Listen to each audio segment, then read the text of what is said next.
thanks for finding time for a podcast by Tirang Sports. So for our listener who do not know Rahul Bharadwaj, Rahul has been under 15 national champion, and before the corona pandemic, he won Croatian and Kenya Open. Am I right, Rahul? Yeah. Yes. So Rahul, so how your journey has been till now? Like, uh, do you have any role model? What was your key to motivation for achieving such great heights? First, actually, I started playing just for fun with my dad. Okay. We used to live in a small town in Kannada itself. I won my state championship when I was playing with my dad. So then after that, when I turned 10, I shifted to Bangalore, Prakash Padukone Academy. So past 11 years, I've been playing there. Okay. My role model, I would say I look up to tennis a lot. Okay. I follow tennis, and I mainly look up to two guys, Djokovic and Nadal. I can't choose one. I mean, both are great. So Nadal, you would say his resilience, and Djokovic is mental strength and consistency as well. I look up to them a lot. So is there any is there not any person in badminton? Badminton, I would say Lindan. Okay, Lindan. So any specific reason for that? Just because of consistency and its game style, and Momota also. Okay. So Rahul, the thing you mentioned that you used to live in a small town and then you won state champion while playing with your dad, and then you shifted to much bigger and to the Prakash Padukone Academy. So could you just tell us that how important is it to grow in your badminton career to just shift from a kind of local academy to a proper professional academy? First there was no academy. I just started playing with my dad, so it was just for fun. I used to play tennis as well. I started with tennis, and then it used to rain heavily over there. So in the rainy season, we used to play badminton. So this started from there, and then when I shifted to Bangalore, first I think it was quite tough for me because I was from a little town and I couldn't speak English, and not many of them knew the language I speak, and even the coaches. So that was quite difficult in the start.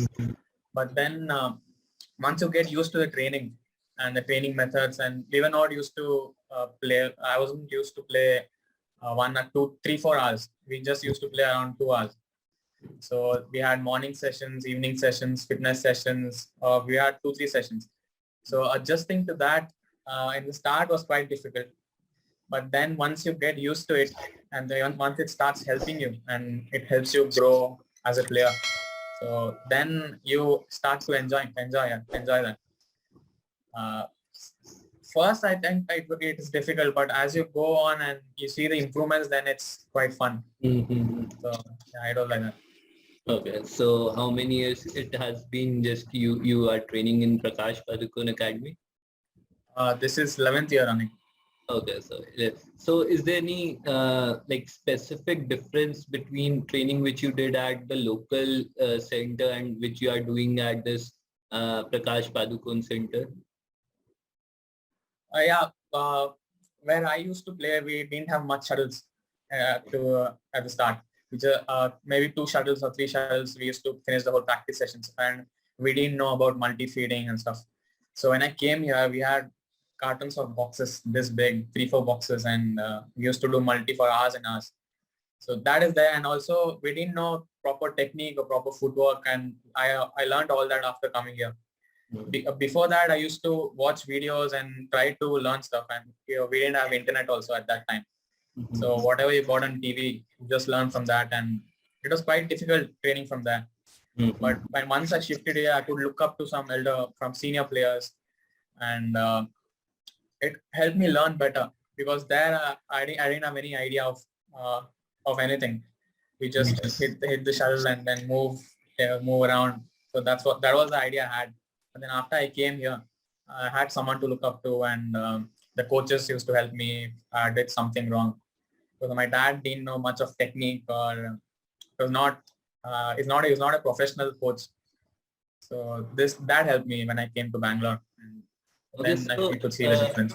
yes, so the thing you mentioned about that the self-learning thing, which you're saying that I watched a lot of players, senior players, and I began self-learning. So could you just give some tips to our listener that how could they just uh, go on the path of self-learn? Because I see like many players are completely dependent on their coaches, that they just Mhm. believe that what's the coaches coaching us or teaching us is the right way, and they're not like experimenting anything out of the way, or like as you said that they are not self-learning anything. So could you just Mhm. pass on some tips for our listeners? What I'd say is each player is different. I mean, you each have a different game style. So you see one player is attacking and then next day you also want to attack and play. But it doesn't work like that. So you have to find your own game and find your strengths and then apply what is good in their game, then apply it to your game. In the sense like it should make sense. It doesn't mean like this guy has good smash, so you have to try smashing. You just keep on smashing. If that's not your strength and that's not your game, so it won't help. So I think it's important to learn that how would you say should know your game style and you should apply everything according to that. So if you're looking at someone and he has a good net game, so doesn't mean he has a dribble and I have to dribble from everywhere. Mm-hmm. So whenever you get a chance or if you're comfortable and you have a good net game as well, then you should try that. You should incorporate that in your game and you don't have to copy anyone. Because I did the same mistake. Everyone does that mistake in the beginning. If you see someone he is good and you just want to play like him. So I think it's important to take the good things and then add to your game. Don't have to change your complete game and you don't have to play like them. But take small things from everyone's games, and then incorporate that in your game. Then I think that's how I learned. Yeah, yeah. Sounds logical, yeah. Yeah. So, Rahul, I wanna ask you that you told us about your journey. So I wanna ask that was your journey always, did your journey always had a positive growth? Did the graph always go like up, or did you have any downs as well in your career? Yeah, till I would say till 2014, it was just an upward graph. I was very happy with myself. I won nationals and national championships and under 15. But then I also played under 19 European circuit at that time when I was 14. So I played well there also. I played finals and semi-finals and stuff in under 19 when I was 14. But then after in 2015, I started getting injured. Injured my knee and I couldn't find what was wrong with me or no doctor was able to find. So I lost quite a bit of time in 2015. So I lost the whole year. But then Did you do you see any particular reason that why did you get injured in that particular time? yeah, I took a break for my exams in Okay. March, I guess. But then when I started playing, I had some issues with my knee. Mhm. So we couldn't find out what the problem was. I lost the whole year. I couldn't play. Then after that, it's been kind of a chain, one after the other, one after the other. But if you work hard and if you know your body, if you get to know your body well and then do the right things, and then it started to show difference. But still, I have some niggles and pain, but I think it'll be fine after some time. So did you just treat it surgically, or was it like Uh, just some of physiotherapy? them, some of them told me to get it operated, but then there was an option, surgery or to take rest for some time. So I Okay. opted the rest, and then it was fine for a bit. But then it keeps coming back. But I'm doing strengthening and all the stuff, but I think it should be fine. Okay, so Rahul, so most of our listeners are young badminton players. So could you just tell them about your uh, mindset, which was what was going in your head when you were injured? Because I see a lot of players in our academy as well. A lot of players just get demotivated when they are injured, or they're just like jealous that yeah that's my partner and or like colleague he's able to play like properly for 2-3 hours and he's gaining success in that, but I'm sitting on bed, I'm just resting. So like, what was your mindset like, and how did you control all these thoughts, which if they were coming in your mind? Yeah, it happens. It's very natural. So even it happened to me, and it's quite natural. You don't have to. I mean, you can't stop that. It does come to your mind. But what I would say is, when you're not doing something on court, or you're not able to do something on court, there are a lot of things that you could do off court. First, if I say I injured my knee and I can't play on the court. So for me, what helped was I didn't have a good attack and I wasn't very powerful or I had a good smash. But then when I injured my knee, I worked on my upper body and worked on many things which I couldn't do while I was playing. Because if you're playing continuously tournaments, you don't get time to train.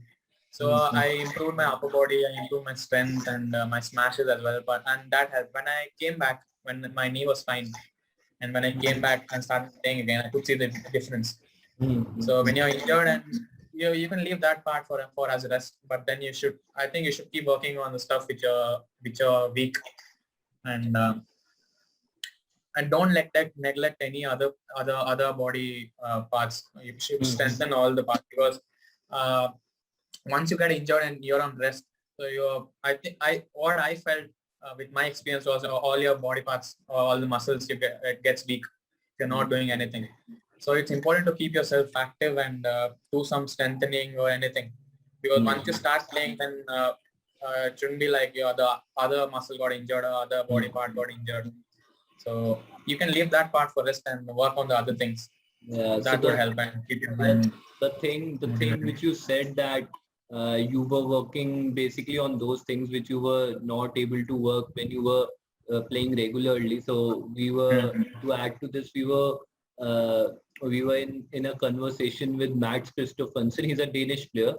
So we were in conversation with him last week. So we asked him a similar question, that when he was resting during the COVID lockdown, so what did he have in mind and all. So he just gave a similar answer, that instead of just keeping his brain into the thing that he's not able to play and all, so he just kept his focus on growing those things on which he was not able to do earlier when he was practicing regularly. So he told that he wanted to grow his social media for some financial independence and all. So he just started working on his social media and all. So in a way, that the thing you told, that you were working on the upper body to improve your smash, is very similar to his answer, that you could just work on the other things which you were neglecting earlier, so that you just don't fall back. So, right. So another thing, Rahul, that our country has suffered a lot in Corona times, and majorly I believe that sports people had a really tough time, because maximum sports people were locked in, and had almost a complete year was gone indoor, and staying indoors. So what was your experience like that? How did you manage to keep your mindset right, and what about fitness, and what was going on during lockdown? We had online sessions, actually strengthening sessions, and I had agility sessions. I basically trained everything. I didn't take rest at all during the lockdown. I used to go to my terrace, and we had some space there. So I used to do running, I used to do agility, I did some shuttle taking shadows. So I used to keep my body fit. So when you start playing, it shouldn't be like I haven't played for 3, 4, 5 months and I have to start from scratch. So I did keep my body fit, and it's difficult for some people to get that motivation to get up and do stuff. But then what I thought was, I have to use this time. I don't have to sit idle. I have to use this time and make the most out of it, and maybe work on my upper body or whatever you felt was weak, and you could work on that instead of sitting idle. So if you have a goal in mind that you have to achieve, maybe this year or after the COVID lockdown ends, when you start playing, so that helps you motivate that keeps you motivated, and you can do stuff. So what, it's a funny thing, but what we have noticed that a lot of badminton players have gained weight and they have just grown that a little belly. Yeah, a So lot of them. yeah, and I've heard that a lot of players also have like quitted in this time, that they got so demotivated and they just like thought that I should quit now. Uh, Yeah. so so any specific advice for young players who are currently in lockdown in India, because there's lockdown in many parts of India right now, Yeah, like yeah. COVID cases are. So could you give just some specific, precise points that young players could follow? Uh, Not precise points, but if you feel like playing, you could always do wall practice or anything. If just to you have the touch, it shouldn't feel like I'm not playing at all till the lockdown ends. You can do wall practice, or you have many. You can just keep a shuttle box and then start serving, or the net height. If you're playing for somebody, the net height. You can set the net height and do some stuff. Maybe anything.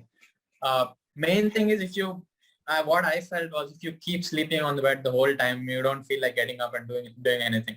Yeah, the first thing is you have to get not very early, but around 8 to 9 minimum. If you get up later than that, you don't feel like doing anything.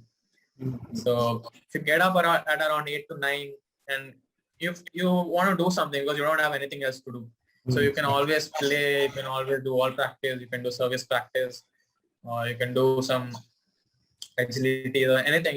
You have to do something physically. If you don't do anything, you don't feel like doing anything. Yeah. So I would say just keep your body active, so you can do some things.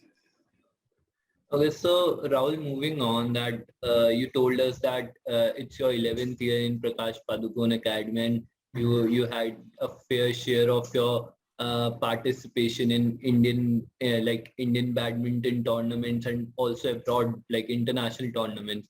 So like you must have seen the foreign ecosystem, that like in like the like China or like Denmark, the countries which are powerhouse for badminton. So in comparison, what do you feel that any one thing, or like things which you have noticed that is not, which could improve in Indian badminton ecosystem or has capability to improve?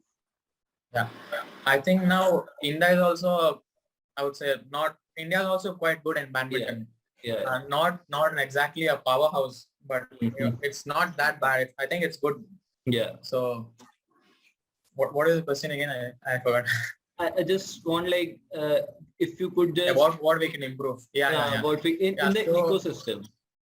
Yeah. What I feel is not many players get international exposure. I mean, it's for a middle class Indian player, it's quite expensive if you have to go abroad and train, or if you have to go abroad and play tournaments. If you go to Europe, it's very expensive. So for a normal player, that's tough. So what could improve was if you could get more sponsors for badminton, for the specific player, or maybe the association can help. So the main thing is international exposure, and you get a lot of confidence, because what a player would think is, oh, the Chinese, they are very good, or the European, Danish are very good. Well, that's what many people think in India. But if you go there and play, you feel like they're not that special. They're just maybe more powerful, or maybe they have better speed. But you have your strengths, and you have to work on them. Maybe they might see us like, we have so good net play, we have better strokes. So we just think of them that way. I think if you go there and play and you get that exposure, then your mindset changes, and I think there'll be a lot of players coming up if they get international exposure at an early age. So you mentioned a thing about the sponsors, right? So do you feel that these countries have a lot more sponsors than Indian players, or like Indian ecosystem? In Europe, I would say, because in European circuit, all the countries are maybe 2 hour flight, 1 hour flight, max 3 hour flight. So for them, it's not that expensive. They can travel on their own. I mean, it's just like how we play All India. It's the same for them playing international levels, international tournaments. Yeah. So it's not that difficult for them, the European players. But for us to go from India to Europe, that's quite expensive, and also the currency or all the expense that is quite expensive for them. Uh, it's not as expensive as it seems for us. Okay. So, any advice which you would like to give to your younger self, like, or like in other words, would you like what you wish that you should have known earlier in your badminton career? Advice would be, I'm an overthinker. I think a lot. I just overthink stuff. Yeah. You could share it. You could definitely share it. Yeah. I overthink stuff. So I would tell myself that don't overthink. Just go with the flow and do what you think is right. Go with your instinct. Okay. Yeah. So did this overthinking ever harmed you or like harmed your performance? Yeah, especially when you're in a tournament, I can't sleep at night because I keep thinking of the match. Oh, Yeah, I sleep, but it's not a good night's sleep. okay. I can say that. Yeah, so that happens because of overthinking. You just have to sleep. If you get good rest, you can play well. So you can't sleep and keep thinking.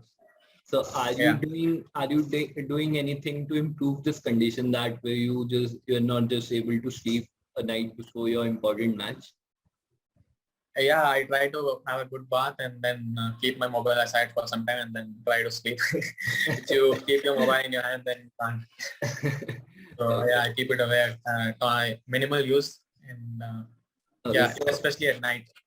Okay, so for your younger self, you would give an advice that you should not overthink too much. But for if I wanna ask that, what would you advise younger children now, like younger players now who are coming up in under 11 or under 13 categories? What would you advise them? Because like I believe that badminton ecosystem now has really changed.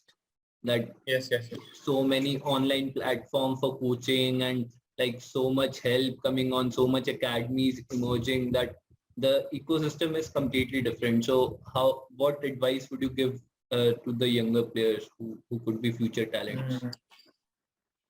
Yeah, I would tell them just believe in yourself. I mean, if anyone can do it, then you can also do it. It's not that difficult. So if you train hard and then if you have a goal or a vision that you have to do this, you have to do that, set goals for yourself yearly or major goals after 2-3 years or whatever goals you have. So you set that and work towards that. Then it keeps you motivated. If you don't have a goal, you just keep playing, then you don't know where you're going. So that I don't think it helps you get motivated.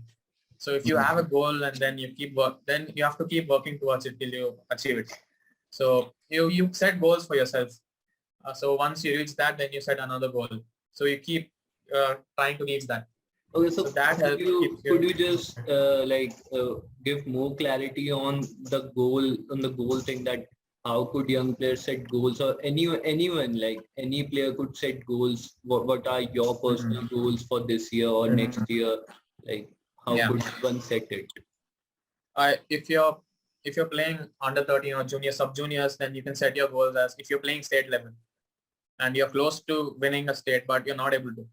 Then you have if you have to become a good player, international player, then you have to start from state. So you win the state tournament, you set your goal as state tournament, then it should be realistic goals, not like I have to win world championship next year, I have to win senior all India. Yeah, it should be realistic. So if you are not able to win a state tournament, so your first goal should be to win a state tournament. So it shouldn't be directly go and win an all India tournament. So that it should be realistic. But once you hit that goal, you win a state championship, then you move on to the next goal. You set yourself that, I have to be maybe this year and I have to be in top 10 or maybe top 5 or maybe play semis or maybe play finals or win. So if you don't do that, then you feel bad one day and then again from tomorrow you have to work hard towards that goal. So you set yourself targets that have to do this by this end of the year, and you have to reach this goal. So if you have a specific goal and target, then I think it's very useful. So like I should not ask that, but what are your personal goals for like 2021 or next year? If you could share it.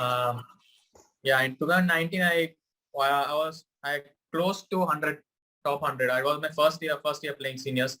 I was 103 or 104 at that time. So that year, my goal was to get into top 100, but I couldn't. Mm-hmm. And this year, it's been almost 2 years, so top 100 is not sufficient for now. Mm-hmm. It was my goal 2 years back. So it should be top. Not this year. I'm not so sure about the tournaments because of the COVID thing. But next year or when the tournament starts, maybe in 6-7 months, my goal is around top 60, top 50, top 60. Okay, so exactly the thing you said earlier that like most of the players, younger players we see that have like really like kind of vague goals that I want to be Olympic champion and want to be the world champion, and but they don't know like how to execute it, because that's not a kind of realistic goal for the person at that moment. So like you, that you said that you wanna crack in top 60. You didn't say that I wanna be world number 1. So you just you have long-term targets and short-term targets. So you have that in mind that you have to be a world champion or you have to be an Olympic champion, but you have to start from somewhere. You can't go top 4 from maybe 1 year. Your main aim should be that to be a world champion. But then you have to set yourself shorter targets. So you'll feel like you have a path, and at least you're improving if you hit that target. So if I have top 60 in my mind and I hit that target, I'll move to the next one. So if I have directly in my mind I have to be a world champion, and if I crack top 60 or even top 30, I won't feel like I have achieved anything. So I'm aiming for this, and I'm still top 30. What the hell? So I might feel that many of them might feel that way. So it's important to set shorter goals and have that aim in your mind, but it's important to set yourself shorter goals. Once you achieve that, and then you move forward with another goal. So that is very important. So you're just saying that the person should move step by step towards step by step. Step by step, not set those like really long goals at one point of time. So that was really insightful, Rahul, I must say. So okay, so this was all complete serious talk. So what we do in order to just have some fun at the end of the podcast, we just have a series of 3 to 4 questions, in which so it's basically a kind of this or that question range. So we ask you to choose in between 2 things, and you just want to give you just have to give a reason that why did you choose that particular thing. So first is like who's your favorite Indian singles men badminton player? So options are Srikant and Prannoy, and why? Srikant. I like his movement, and he's quite smooth. Okay. So movements, I guess. Okay, so another one is if you were to choose between 2 game qualities, between gaining more physical strength or mental strength, so what would you choose and why? Physical strength. I would say mental strength. I'm pretty good mentally, so I would definitely like to improve my physical strength. Okay. So Rahul, like a bit off topic. Could you just tell us more about mental strength? That is there any way that you are exercising it, or why do you believe that you have a good mental strength? Because I see many badminton players struggling with good mental focus and mental strength. We recently also did a podcast on this mental strength thing. So could you just tell us your insights, or like how do you improve it, or what do you believe? This mental strength, why I said I am pretty good is Actually, I was about to quit badminton because I was injured at one point of time. So I almost quit, but then I felt like I have to do something. I can't just quit. I've played for so long. So when I started, not many of them are sure that I can play again. I can do stuff what I did. So, but I believed in myself and I trained hard and I did good. And it wasn't like and what they thought was completely different from what I did. And we also work on mental stuff. We have mental trainer from our academy. We do that a lot. And main thing is you control your breathing. While tense situations, what happens is you usually breathe hard, and if you slow down a bit and you breathe, you take long breaths before a rally, before serving or before receiving, it calms your mind, and then you're more focused. Well, I have experienced myself because if you're breathing hard and then you try to play a stroke, it is not as perfect as you would like it to be. So if you control your breathing, that helps a lot. For that, you should have a good fitness to control your breathing during long rallies or long matches. That is the main thing. But then if you're fit, then you have to control your breathing and shouldn't breathe too fast. Or you can't get the exact strokes right. So like you're saying that basically controlling your breathing just like uh, releases that stress or kind of just calms you down before that point is going to happen. So is there any like chance of making less errors, or how is it like? Is it like you are able to employ more game plan, or like, or is it just that you make less mistakes or kind of thing? Yeah. If the match is third set, if you assume it's 20 all, so you're naturally very stressed out. You're anxious. You want to play. You just don't want to take a break. You just have to get it over with. So you just kind of tense. So if you take your time and take deep breaths, even if you're tired, so it helps you. It helps your heart rate also comes down, and then you calm yourself, and then you can think. Actually, if you take, but I've tried it myself. And it helps for me. I wouldn't say it will help for everyone, but I would say it helped for me taking deep breaths. And you can think, you can take your time, you can ask for a towel, wipe down.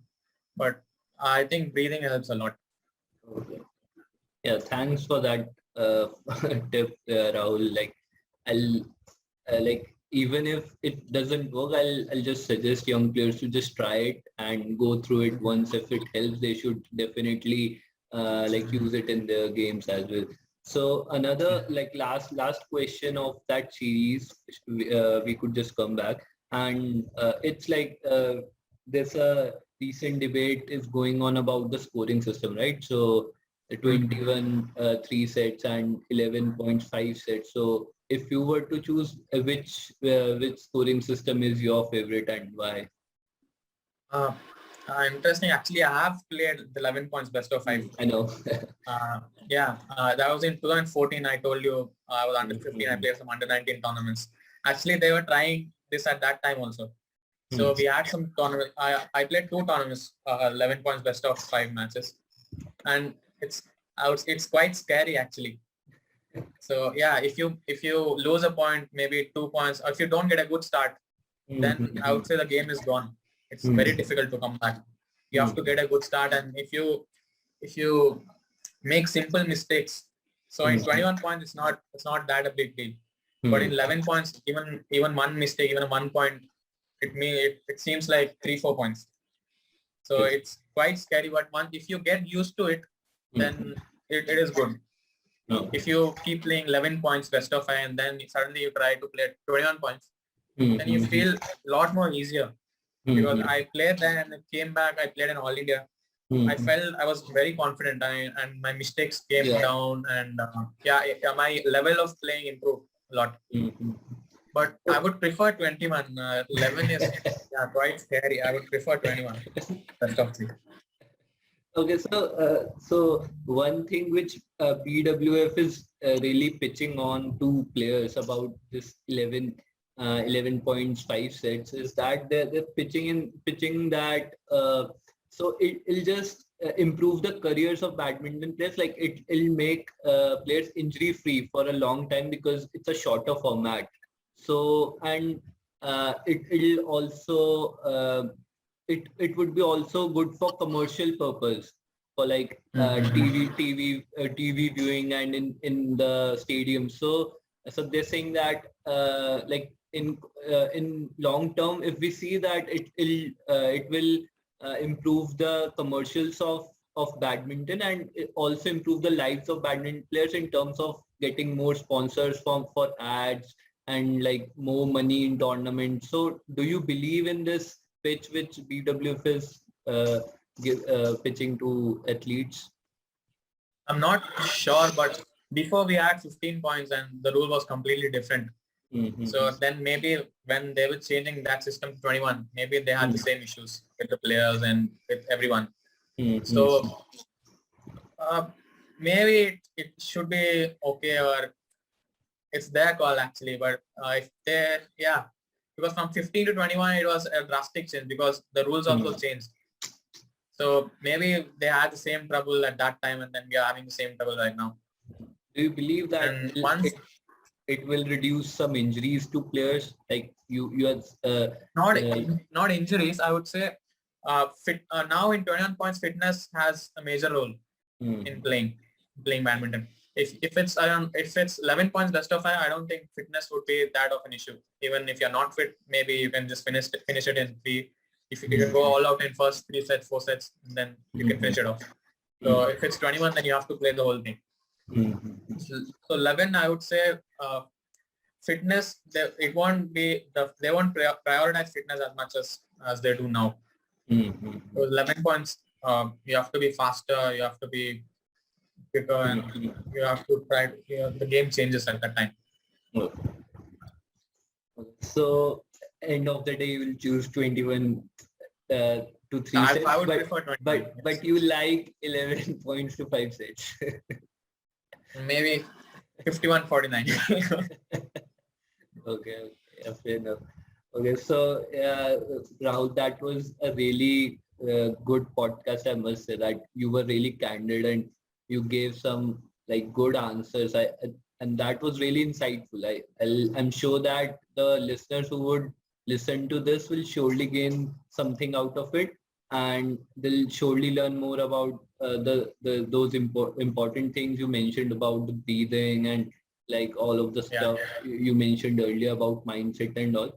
So thanks for being there, man. And we're really honored. We wish you luck for future tournaments. We wish that we see a lot of you on podiums